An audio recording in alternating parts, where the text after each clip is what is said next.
Saudara, bulan Desember ada sebuah pesan buat hidup saya. Awalnya pesan itu sangat, siapapun pasti pengen. Dikatakan begini. Waktu itu dikatakan, Roy, destinimu dan hatimu sangat besar. Saudara, kalau sampai di situ mungkin semua seneng lah ya. Tapi kalimat selanjutnya dikatakan begini. Jangan biarkan satupun menghentikanmu.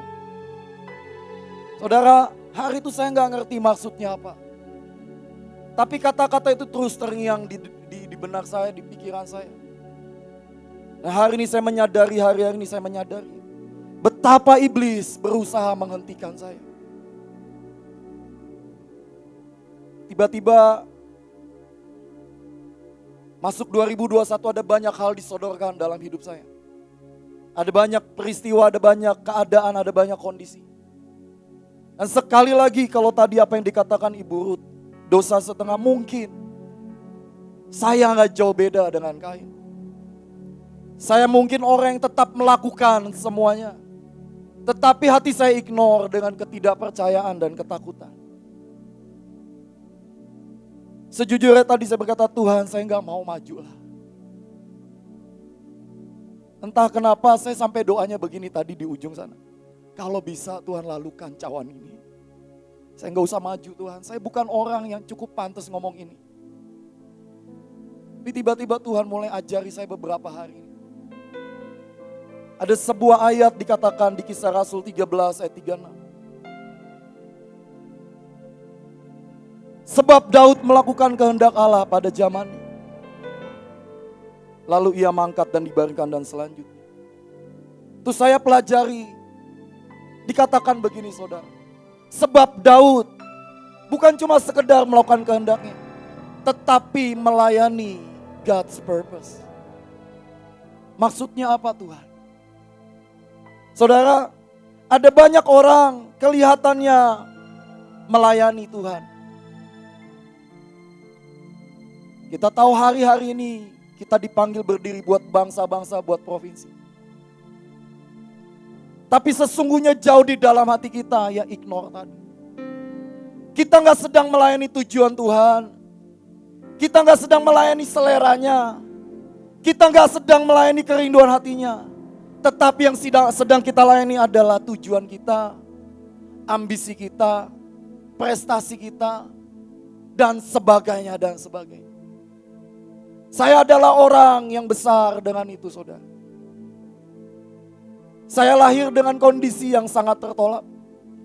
Tanpa saya sadari itu membuat sebuah ukiran, pengejaran, ambisi dan sebagainya. Dan jauh di dalam hati saya ternyata itu adalah yang saya layani. Saya memakai atas nama pemimpin dan katakan sepakat dan mengabdi. Sesungguhnya di dalam diri saya gak sedang melayani Tuhan dengan segenap hati. Begitu saya cuma separuh atau bahkan cuma 3/4 buat Tuhan, itu bukan segenap hati. Dan saya sedang melayani yang menjadi tujuan saya, ambisi saya. Bapak Ibu Saudara, di hari-hari ke depan kita sedang war mode on istilahnya. Engkau dan saya sedang dipanggil untuk terus berdiri, berperang, mempertahankan Indonesia bahkan bangsa-bangsa. Tetapi mari cek di dalam hati kita, siapa yang sedang kita layani? Tujuan siapa? Tuhan bisa menyampaikan tujuan lewat pemimpin, iya. Tetapi eksekusinya di hati kita masing-masing. Siapa yang sedang kita layani? Hari itu Daud dikatakan dia melayani tujuan Tuhan. Saudara, yang membedakan Daud dengan Saul adalah Saul. Dia dihentikan ketika dia hanya ingin melayani apa yang jadi tujuan. Simpson adalah seorang hakim yang sangat powerful. Tapi dia dihentikan oleh yang namanya Delilah dalam hidupnya. Yudas, 1 dari 12 orang yang dekat dengan Tuhan. Selama 3,5 tahun, dia pun dihentikan oleh karena dia mengingini uang lebih dari Tuhan. Saya berdoa saudara, di depan saya nggak tahu kecepatan saya rasa semakin cepat. Dan tanpa kita sadari, di tengah yang kita sedang kerjakan, ada sebuah tujuan lain selain tujuan Tuhan. Saya mau sharing singkat saja. Saudara, ada sebuah kisah di Alkitab tentang Gideon, anaknya dan musuh yang dia harus hadapi. Saudara boleh baca nanti di rumah Hakim-Hakim 8. Hari itu musuhnya sudah ketangkep. Kita tahu namanya ada Zebah, ada Salmuna. Lalu di sebelahnya ada Yeter, anaknya Gideon. Hari itu Yeter diberikan wewenang, kamu penggal musuhmu. Tapi hari itu karena ketakutannya, karena kemudaannya, dia memilih tidak lakukan apa. Ini mungkin khotbah yang sudah pernah saudara dengar, tapi izinkan saya share sekali lagi. Tuh saya pelajari Tuhan Zebah itu siapa. Saudara, kata Zebah artinya sacrifice. Kelihatannya keren ya saudara. Tapi waktu saya tanya Tuhan, saya dengerin lagi, saya pelajari. Ada orang-orang yang terhentikan destininya karena dia mulai kehilangan hati yang mau meletakkan korban. Dia nggak pernah menang lagi dengan korban dalam hidup. Dia selalu bicara, boleh nggak saya duluan yang maju? Boleh nggak saya muncul lebih duluan? Boleh nggak tolong yang lain belakangan biar saya yang dikenal lebih dulu? Ada banyak orang di tengah semuanya, dia kehilangan hati yang mulai berkata, oke, nggak apa-apa, kamu duluan. Biarkan aku menopang. Saudara, saya kalau lihat penari bentuk formasi piramid, posisi yang paling gak enak tuh yang paling bawah sebenarnya. Tapi posisi yang paling bahaya itu yang paling atas. Paling keren tapi paling bahaya. Karena begitu yang bawahnya goyang, habis. Tapi berapa banyak orang yang paling bawah ini berkata, gue bosen di bawah. Sama saudara saya. Ya, saudara, panggilan saya ini salah satunya pilar. Bukan saya cari-cari, saya udah waktu itu awal-awal saya coba, mungkin panggilan saya raja. Keren gitu ya raja. Saya mulai ke tentara, tapi saya ini penakut dan susah taat. Satu kali saya pernah ngisi kuesioner panggilan. Kok ya dapatnya mempelai gitu ya. 2 kali, mungkin mempelai ada di dalam saya. Saya nggak tahu. Tapi waktu saya dapat, enggak, kamu tuh pilar. Saudara, mungkin dari semua spek pilar, saya mungkin pilar yang paling ngaco kali ya. Pilar itu kan mengabdi, setia, tahan gitu ya. Enggak nengok kanan, nengok kiri istilah. Enggak pecicilan. Saya ini pilar yang pecicilan saudara. Saya juga bingung. Tuhan, yakin Tuhan pilih saya jadi pilar. Saudara, kalau lihat sebuah bangunan, yang paling pertama dilihat tuh bukan pilarnya sebenarnya. Enggak pernah saudara. Yang dilihat pertama pasti yang kinclong dulu. Warna, terasnya, berapa jendelanya. Tidak selalu lah, tapi sekali lagi gini, waktu saya bilang, ya pilar tapi nggak mau korban. Korban tuh begini saudara, ini saya cerita. Berapa minggu lalu waktu istri saya sekali lagi ke bangsa-bangsa. Dan hari itu saya dengar khotbah tentang Samael. Dan saudara tahu gak? Ada 1 atau 2 malam tuh saya gak bisa tidur, gelisah banget. Suara tuh audible, bukan audible. Tapi ya saya tahu lah tuh suara gitu. Kali ini kayaknya lu gak bakal berangkat, lu harus jadi pilar. Kali ini lu harus nopang. Terus kalau berhenti sampai itu mungkin enak ya. Tapi begini, tuh kan. Nah yang kayak gitu-gitu. Tuh kan, yang maju istri lu. Saya udah ceritain sampai saya mungkin gitu. Tuhan, orang kali bosan kali dengar cerita saya kayak gini. Tapi saya sekali lagi, mungkin itu yang saya bisa share dan mungkin Bapak Ibu bisa belajar. Kalau nggak bisa belajar itu ya udah nggak apa-apa lah, biar saya aja yang belajar gitu ya. Hari itu, Miss Irene panggil saya gini, Roy, saya butuh kamu berdiri dengan kuat di sekolah. Hati saya separuh berkata ya, separuhnya pengen berangkat saudara.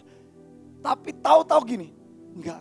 Saya tahu gini, saudara saya mau cerita gini ya, ini bukan mendramatisir. Tapi gini, berapa hari ke depan kita menghadapi Purim.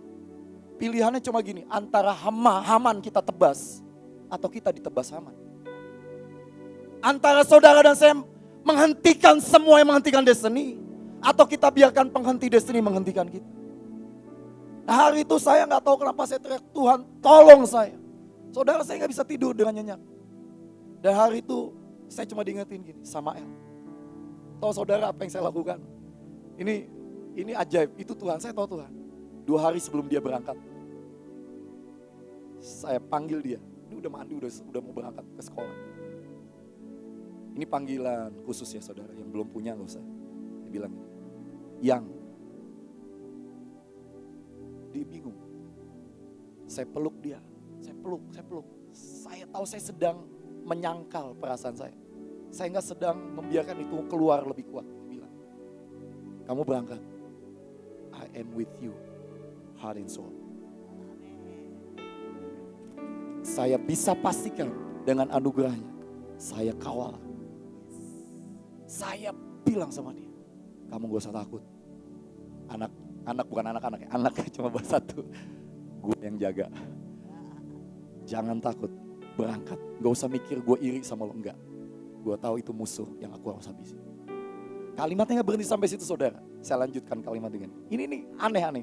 Saya gak sedang main drama, saya cuma bilang nih, Samael, lu dengar ya. Saudara, hari itu, waktu saya memutuskan potong itu lagi. Waktu saya bilang, Tuhan hari ini saya memilih melakukan korban. Tiba-tiba suara itu mundur cukup jauh. Saya tahu suara mundur cukup jauh. Bisa lewati sekian hari mengawal. Tapi aneh ketika hari itu saya, Roy, sekarang kamu coba pegang, bukan coba, kamu kawal Italia, Vatikan. Aduh, saudara, ini saya cerita di belakang layar, izinkan saya cerita. Hari itu sebenarnya saya ini lagi berdoa buat Tanzania dan 1 hari sebelum visa keluar, pemimpin saya bilang begini, kamu saya pindahin ke sini, yang ini kamu kasih ke temanmu dan kamu backup. Saudara, malamnya visa keluar.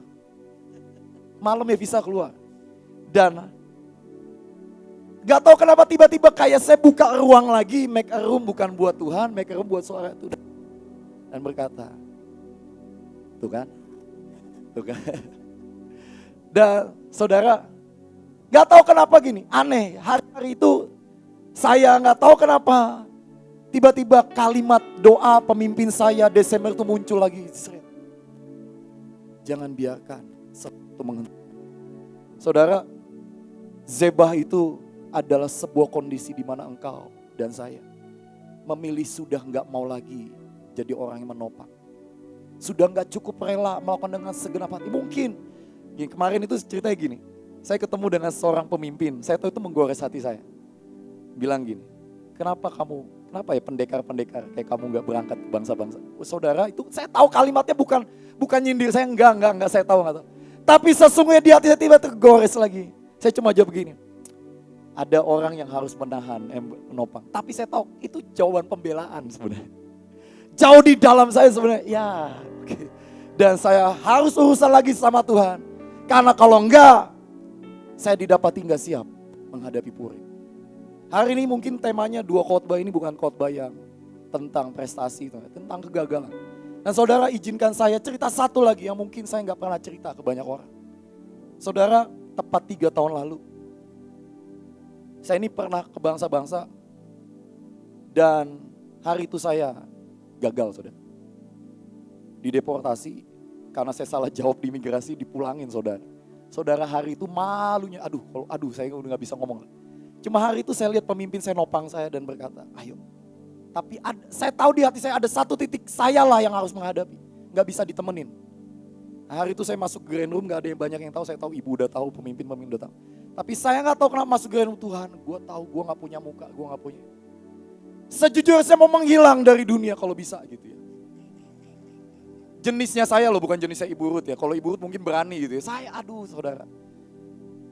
Tapi gak tahu kenapa gini. Hari itu saya tahu saya sedang memulai memutuskan. Hadapi. Dan berapa waktu lalu saya ketemu dengan Christian Lazarus, ketemu dengan Cikes.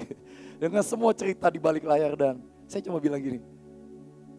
Guys, gue lebih parah dari lo gitu. Tapi setelah saya lewati 3 tahun saudara. Setahun atau 2 tahun saya lewati. Dan saya tahu begini. Itu musuh yang saya harus bunuh day by day. Dan waktu saya ngomong sama mereka berdua, berarti ada gunanya juga ya kemarin gue gagal gitu ya.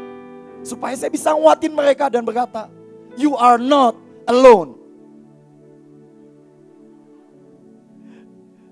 Engkau gak sendiri, gak cuma Liverpool ya. Walaupun kalah 4 kali beruntun, mohon maaf ya. But saya ngomong sama pendukung Liverpool, you are not alone. Oh bukan. Hari itu saya memutuskan, dan hari ini sekali lagi saya memutuskan untuk Tuhan saya mau potong Zeba. Tapi ada yang kedua, Salmuna. Salmuna itu ternyata kata-katanya demikian saudara. Shade has been denied.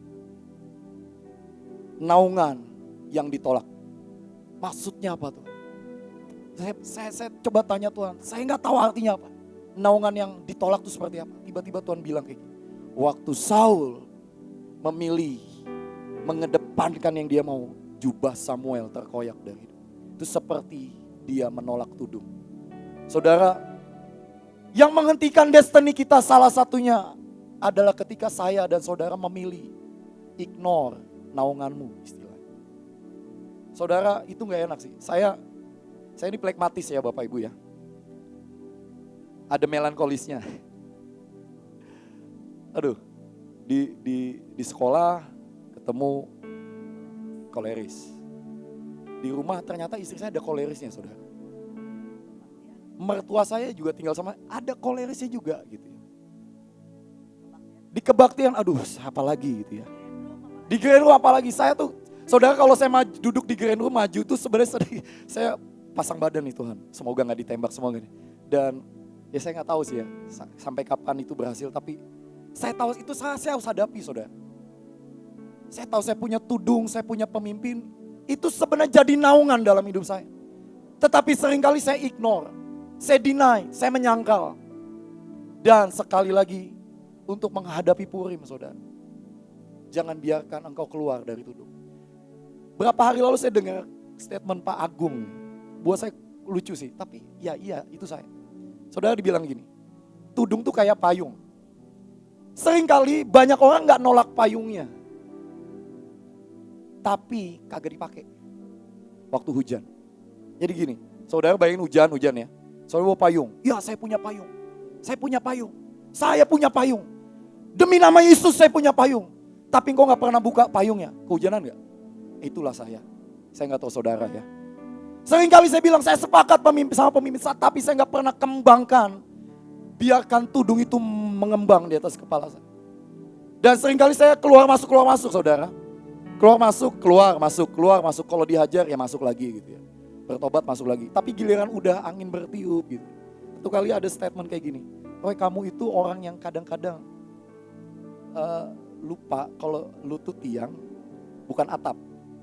Nah, seringkali kamu tuh pengen jadi atap padahal kamu harusnya jadi tiang. Saudara mengerti gak? Ya mengertilah. Seringkali saya ngerasa saya ini atap. Sehingga saya gak butuh atap lagi di atas saya. Dan itu menghentikan destiny. Dan saya berdoa saudara, jangan biarkan engkau menolak, mengabaikan, menyangkal semua tudung yang Tuhan taruh di atasmu. Dan saya tahu begini, seringkali kan gini, tudung saya Bu Iin. Tapi sebenarnya yang paling dekat dengan saya lah tudung yang sesungguhnya sebelum ke beliau, ke Ibu Panglima. Dan seringkali buat saya gampang nurut sama Panglima. Tapi buat saya sepakat sama pemimpin langsung di atas saya ternyata susah saudara. Dan sekali lagi, itu adalah hal-hal yang menghentikan destiny. Terakhir saudara, Yeter itu sebenarnya punya arti yang bagus, superiority. Tapi hari itu dia memilih enggak memenggal Zeba dan Salmuna karena muda. Karena dia ditulis anak muda itu. Dan saudara waktu saya baca lagi, saya pelajari kata muda artinya liar. Ternyata liar itu bukan bicara tentang hanya sekedar, nafsu dengan seks dan sebagainya. Enggak. Tapi liar itu adalah gini, ketika engkau susah diatur, ketika kita susah ditundukkan, ketika kita merasa kita punya agenda yang lebih baik dari pemimpin kita, itu liar saudara. Ketika kita merasa pemimpin saya enggak lebih benar dari saya, itu liar. Dan sekali lagi, itu menghentikan destiny Yeter. Nah, Alkitab jelas nulis begini. Waktu Yeter tidak membunuh Zeba dan Salmuna, Memang hari itu Zeba Salmuna dibunuh sama bapaknya Gideon. Tapi tiba-tiba Tuhan bilang begini. Ketika engkau enggak memutuskan membunuh penghalang destinimu, maka kelak penghalang itu yang akan memotong kau dan bunuh. Dan hari itu cuma beda satu pasal. Yeter dibunuh. Anak-anak Gideon dibunuh. Gak ada satu pun tersisa, cuma satu. Alkitab bilang ya itu yang ngebunuh anak-anak Gideon. Dan Yeter gak pernah muncul lagi kisahnya. Hanya karena dia memilih liar dan tidak tunduk. Ya, waktu itu saya ngobrol sama Christian. Ya saya ambil Christian pernah jadi murid saya. Saya bilang, Chris, kalau lo dimaki-maki sama Kojos, bagus. Kalau sering banget dijadiin bemper, bagus. Gue juga sama. Ya. Tiba-tiba dia bilang, ya, kita punya nama, bukan nama baptis ya, nama dari Tuhan sama-sama Petrus ya. Betul ya? Betul. Dia juga lagi sedang belajar jadi pilar gitu ya. Saudara, Petrus dengan Petruk cuma beda satu huruf saudara. Saya nggak sedang, gak tahu. Cuma saya tiba-tiba ngomong gini, kalau lu nolak didikan, lu jadi Petruk, bukan jadi Petrus. Yuk kita bersama-sama saling nopang. Dan saya berdoa saudara, sharing singkat hari ini, mari jangan biarkan apapun menghentikan saudara. Amin. Amin saudara. Tundukkan kepala.